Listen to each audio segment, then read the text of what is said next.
নমস্কার। কৃষ্ণকালী মায়ের জয়, কৃষ্ণকালী মায়ের জয়, কৃষ্ণকালী মায়ের জয়। বন্ধুরা সব তোমরা কেমন আছো? তোমাদের সঙ্গে গল্প করতে এলাম। আমার তোমাদের সঙ্গে গল্প করতে খুব ভালো লাগে, তাই তোমাদের সঙ্গে গল্প করতে এসেছি। তোমরা কৃষ্ণকালী মায়ের মন্দির যাবে, দেখে আসবে। ওখানে নতুন মন্দির হচ্ছে, এখনো কমপ্লিট হয়নি। বড় মাঠ, ওখানে বসবারও অসুবিধা নয়, অনেক বসার জায়গা আছে। হ্যাঁ, ছোটখাটো এখন দোকানদানি এখনো টেম্পোরারি হচ্ছে, এখন পার্মানেন্ট দোকান হয়নি। হ্যাঁ, খুব সুন্দর গেট তৈরি হচ্ছে। আর কৃষ্ণকালী মায়ের মন্দির ধরো সবাই এই ভিডিও থেকে দেখছে বা সময় করে সবাই যায়। এবার আমিও ভাবি যাব, কিন্তু আমার এই গরমে, রোদ গরমে যেতে পারি না বাবা, কি করে যাব বলো? এই ঘরে মায়ের মন্ত্র জপ করি, মায়ের মন্ত্র জপ করলেই হ্যাঁ আমার অনেক উপকার হয়। 108 বার মন্ত্র জপ করি, চান টান করে 108 বার মন্ত্র জপ করি। আর যেদিন যখন যেমন হয়, যখন সময় থাকে তখন যতবার পারি ততবার করি, বুঝলে বন্ধুরা? তা তোমরা একবার আসবে, খুবই ভালো লাগবে। হুম। মন্দিরটা হচ্ছে অনেক বড়, মাঠটা অনেক বড়, অনেক জায়গা। এবার কারি বসার অসুবিধা হবে না। হ্যাঁ, তারপরে এখন শেড তৈরি করে দিয়েছে। দোকানও এখনো হয়েছে বা হচ্ছে দোকান, বুঝেছো বন্ধুরা? হ্যাঁ, দোকান, ফলে টুকটাক মিষ্টি ফলের দোকান, হ্যাঁ, টুকটাক খাবারের দোকান, এগুলো তৈরি হচ্ছে। এবার এখন পার্মানেন্ট হয়নি, আস্তে আস্তে হবে।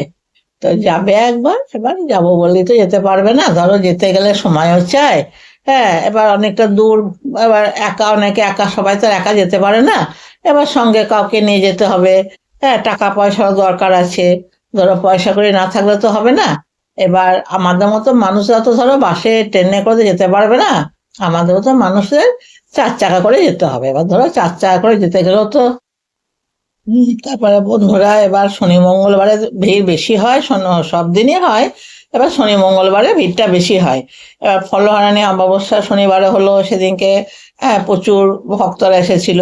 একটা ভক্তর মনের বাঞ্ছা পূর্ণ হলো, সে ব্যান্ড বাজনা নিয়ে পুজো দিল। হ্যাঁ, দেবে তো, তার যখন মনের বাঞ্ছা পূর্ণ হলো দেবে না? তারপর ধরো দিয়ে তারপর তোমরা আসবে বন্ধুরা, দেখে যাবে।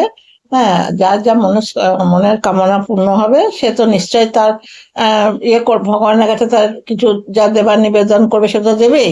ব্যান্ড বাজনা হোক, কেউ ভোগ নিবেদন করে। হুম। তো সেই আসবে, ভালো লাগবে। শনি মঙ্গলবারে তো প্রচুর ভিড় হয়। এবার তাছাড়া অন্যদিনও হয়। এবার আমিও যাব ভাবছি, কিন্তু আমার তো গরমে, রোদ গরমে যেতে পারি না। সে শীতকাল না হলে হবে না। এবার ধরো রোদ গরমে যাব, এবার বাসে ট্রেনে যেতে পারি না। যেতে গেলে আমাকে 4 চাকা গাড়ি করে যেতে হবে। 4 চাকা গাড়ি করে যে যাবো, সে তো অনেক এখন পয়সা লেগে যাবে। এখন তার, এটা বর্ধমানের ভেতরে না, এটা অনেক দূর চলে গেছে, বুঝেছো বন্ধুরা? তো তোমাদের কাছে বললাম, তোমরা পারো তো আসবে, এসে মায়ের মন্দির দর্শন করে যাবে। হ্যাঁ, পুজো দেবে, সব রকমই ব্যবস্থা আছে, কোনো অসুবিধা হবে না। আগে যেমন অল্প জায়গার মধ্যে ছিল, এটা অনেক বড় জায়গা করি।